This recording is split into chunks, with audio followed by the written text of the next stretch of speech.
Բարի երեկո բարեկամներ։ Մոտենում է ավարտին շաբաթվա 3-րդ օրը, երեքշաբթին։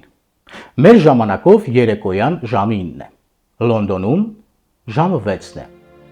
Լոնդոնյան թեյախմության ժամանակը։ Ավաղ շատ հեռու են գտնվում Լոնդոնից եւ չեն կարող դառնալ հյուրասիրության սեղանի մասնակիցներից մեկը եւ չենք համտեսի իրական բրիտանական պուդինգը։ Բայց շատ բան չենք կորցնի։ Ճիշտն ասած, մեր խորիսով գաթան շատ ավելի լավն է։ Բայց մեկ բանում զուգահեռ ենք ընթանում։ Ինչպես մեզ մոտ, այնպես էլ այնտեղ Բրիտանիայում թեյախմությանը զուգահեռ թեժ աշխարհաքաղաքական քննարկումների ժամանակն է եւ ամենակարևորը շուշանալ այդ սեղանից։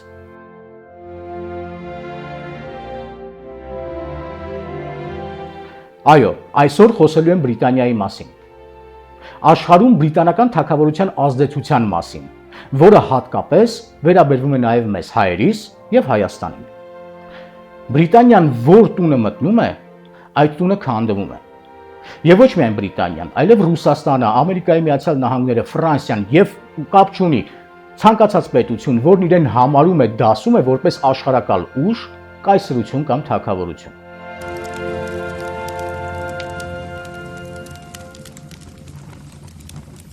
Բայց մինչև բուն թեմային անցնելը բարեկամներ կանրադառնամ ձեր մեկնաբանություններին, հարցերին, առաջարկություններին եւ կարծես թե ձևավորվում է լավ տենդենս, երկխոսություն, որը ամենակարևորն է։ Մեկնաբանությունները շատ են բարեկամներ,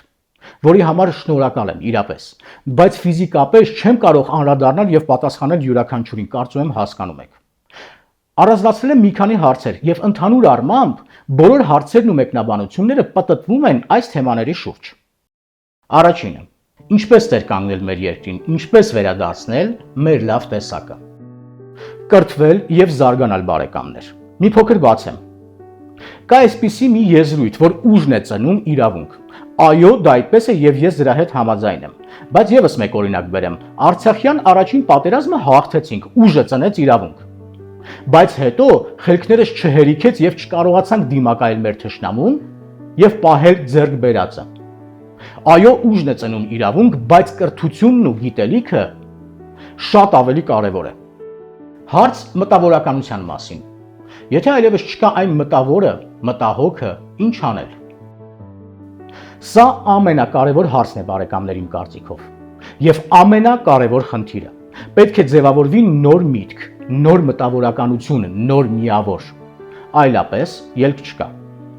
Այս հարցի հիմնավոր պատասխանը թաքնված է թողարկման վերջում։ Խնդիրը շատ խորն է եւ բարդ։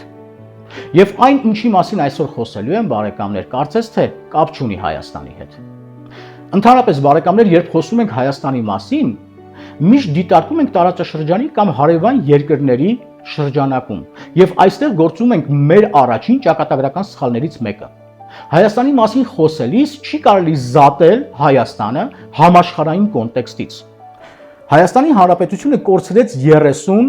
զարգացման տարիներ։ Այդպիսով կտրվեց աշխարհից, մոլորվեց։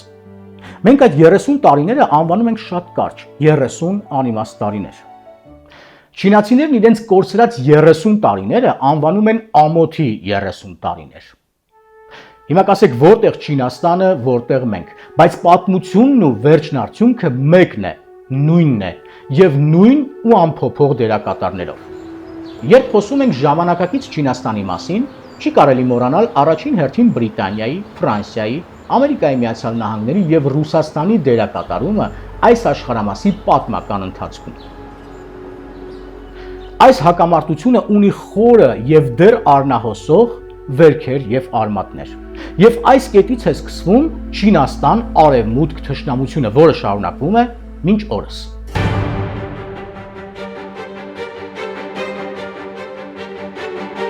Տասնիններորդ դարի սկիզբ։ Բրիտանացիները այլևս չեն աշխատում, ունակ չեն։ Նրանք տառապում են այլ մոլուցքով։ Բարձրաստիճան պաշտոնյաները, ռազմական գործիչները, խոշոր առևտրականները եւ հասարակ քաղաքացիներն իրենց առօրյան սկսում եւ ավարտում են չափից շատ ոգելից խմիչքներ օգտագործելով։ Բրիտանիան տառապում է ալկոհոլի ազդեցության տակ։ Ալկոհոլի պատճառով Բրիտանիան կանգնած է ոչնչացման եզրին։ Խնդիր է դրվում գտնել նոր արժեք, որի շուրջ կհամախմբվեն բոլորը։ Փոխարինել ալկոհոլը մեկ այլ անվնաս ըմպելիքով՝ թեյ։ Ահա այս ժամանակ է սկսվում հայտնի բրիտանական թեյախմության ավանդույթը։ Պետական քարոզչական մեքենան անցնում է գործի։ Բրիտանիայի մտավորականները, քաղաքական եւ հասարակական գործիչները, էլիտան, երեկոյան աշխատանքից հետո հավաքվում են թեյի սեղանի շուրջ եւ սկսում են քննարկել երկրի խնդիրները, անելիքներն ու ապագան։ Ուշադրություն դարձրեք, խնդրում եմ։ Երկրի մի քանի մտահոգ այրեր սկսում են ձևավորել նոր արժեքներ, նոր ավանդույթ, այն էլ ինչի շուրջ, ինչի հիման վրա՝ թեյի։ Շատ արագ թեյը փոխարինում է ալկոհոլը։ Բրիտանիան վերադառնում է բնականոն կյանքի ընթացք։ Բայց բախվում է մեկ այլ խնդրի։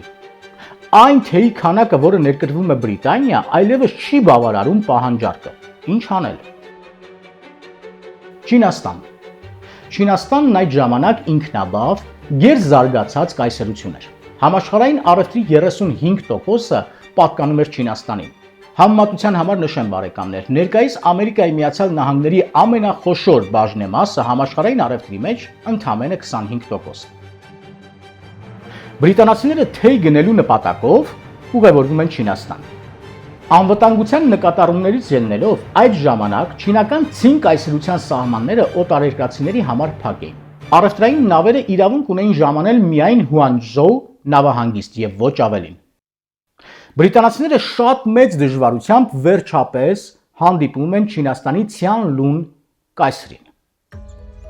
Խնդրում են, որպեսզի նա թույլ տա, որ Բրիտանիան թեյ գնի Չինաստանից։ Չինաստանի կայսրի պատասխանը հուսահատում է նրանց։ Կայսրը ասում է. «Շնորհակալ ենք մեր հողին ու ջրին։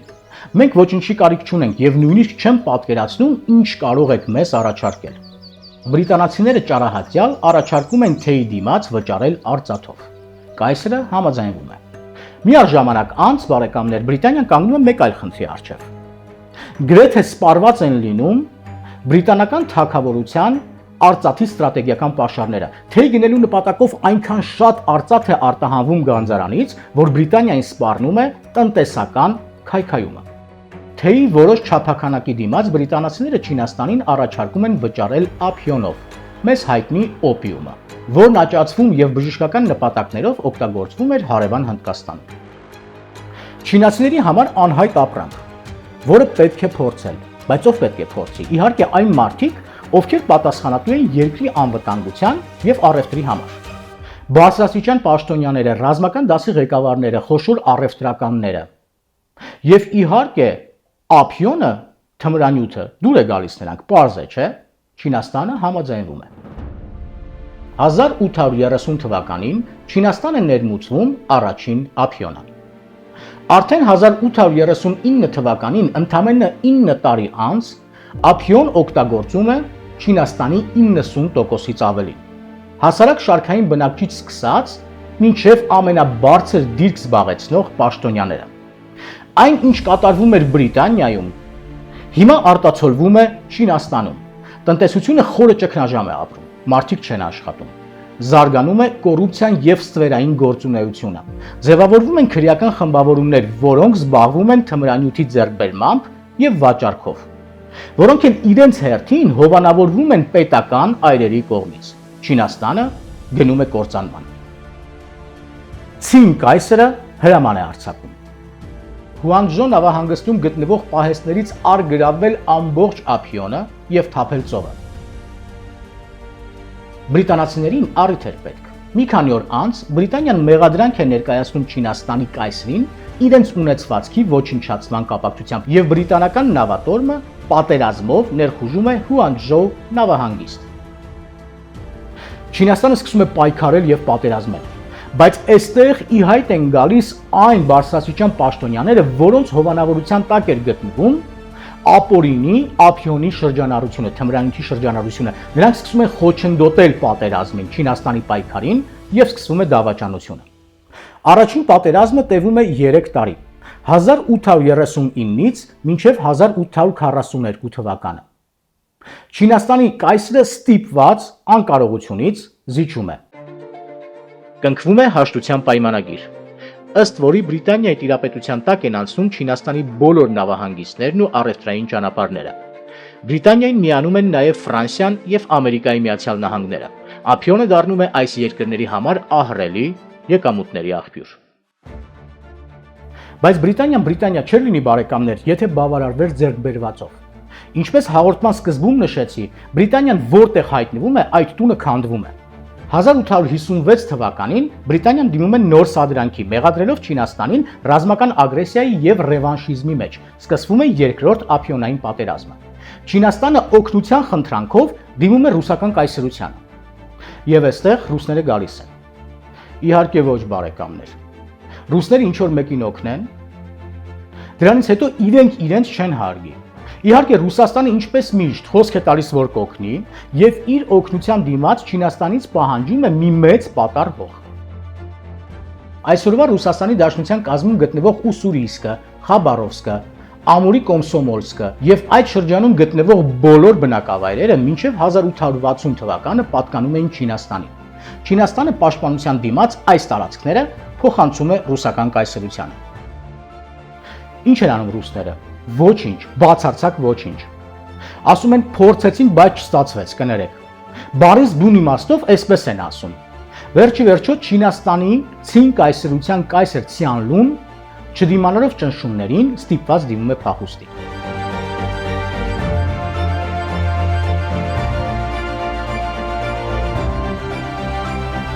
Հազարամյակներով գոյություն ունեցող եւ աշխարհից դարանած չինական կայսրությունը ընդամենը 32 տարվա ընթացքում ոչնչանում է։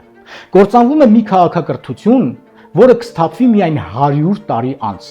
1940 թվականին, Մաո Ձեդուն։ Սա էլ մեկ այլ պատմություն է, բարեկամներ։ Չինացիները այս 30 տարիները անվանում են իրենց ամոթի 30 տարիներ։ Մեզ նման չէ, բարեկամներ։ Նույն ընթացքը, նույն դերակատարները, նույն ժամանակահատվածը, ոչինչ չի փոխվել։ 30 տարիների ընթացքում կորցրեցինք ամեն ինչ։ Գիտակցական ամենաբարձր մակարդակից աննկատ իջանք դեպի տգիտություն եւ հիմա ելք ենք փնտրում նկուղի խավար միջանցքներում։ Սկզբում գիտության, կրթության պատվանդանին բազմեցին չարչիները։ Հետո եկան լավ տղեկը, ուժով, զորբայությամբ զբաղեցին իմաստուն այրերի նստատեղերը։ Մարդկանց դավանանքը կրոնափոխ եղավ։ Սկսեցինք երկրպագել քրեական հեղինակություններին։ Դադարեցինք երազել, բարեկամներ։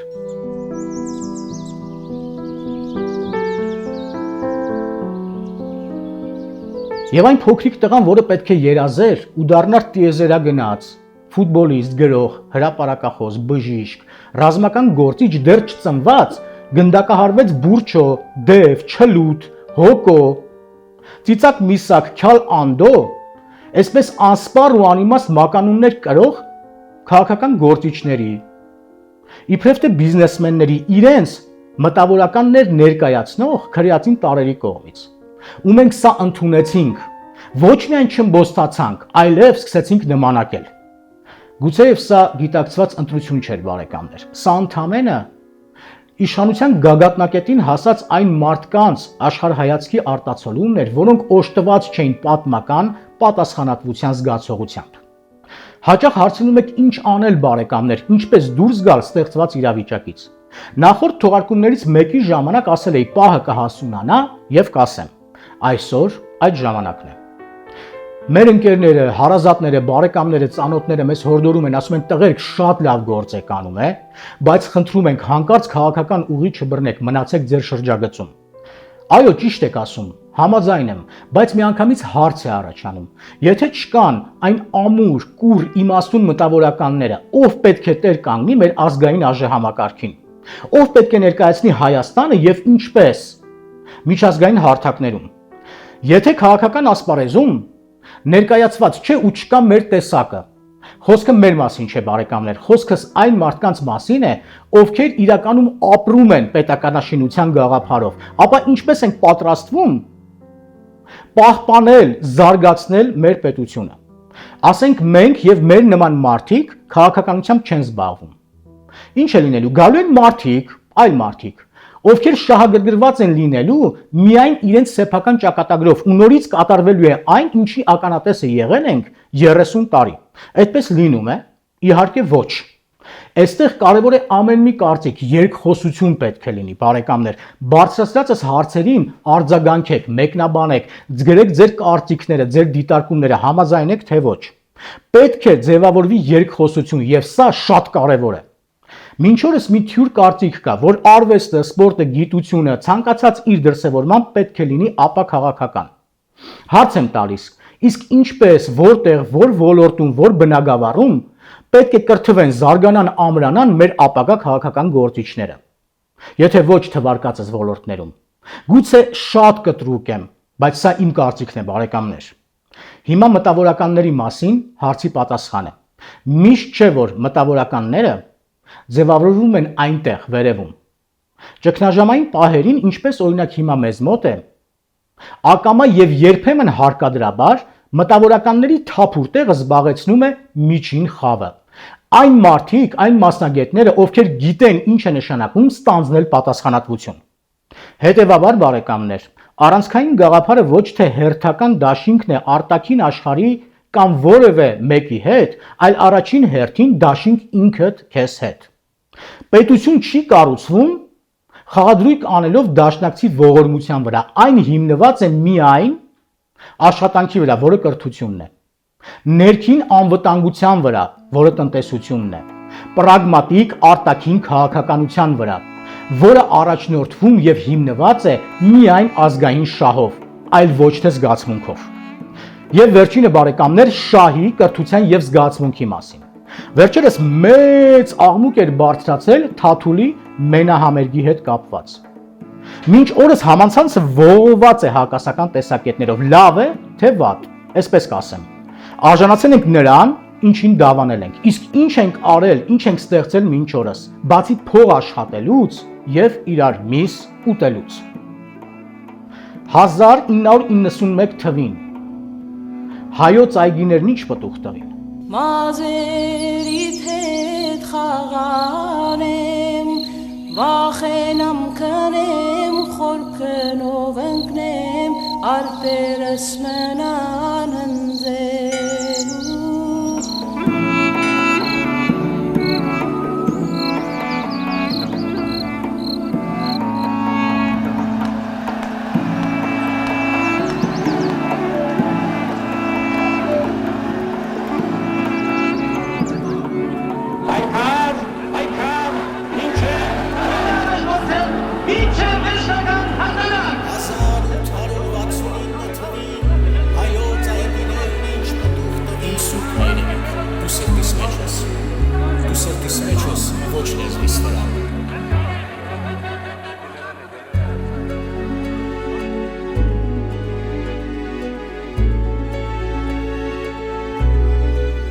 Բոլոր այն մարդկանց համար, ովքեր ցանկություն ունեն միանալ մեզ կամ համագործակցել, երբ հայտ եք թողնում մեկնաբանություններում, բարեկամներ, հետադարձ կապը հնարավոր չէ, ուստի խնդրում եմ ձեզ, գրեք մեր ալիքի էլեկտրոնային փոստին, որը հիմա ձեր էկրաններին է։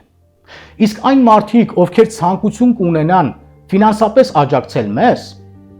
տեղեկությունները կթողնեմ մեկնաբանություններում եւ թողարկման նկարագրության հատվածում։ Բաժանորդագրվեք մեր AMCN հայկական հաղորդակցման ցանց YouTube-յան ալիքին։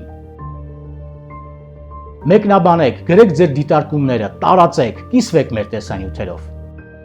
Սա կլինի ձեր ամենամեծ ներդրումը մեր գործում։ Մինչ առաջիկա երեքշաբթի։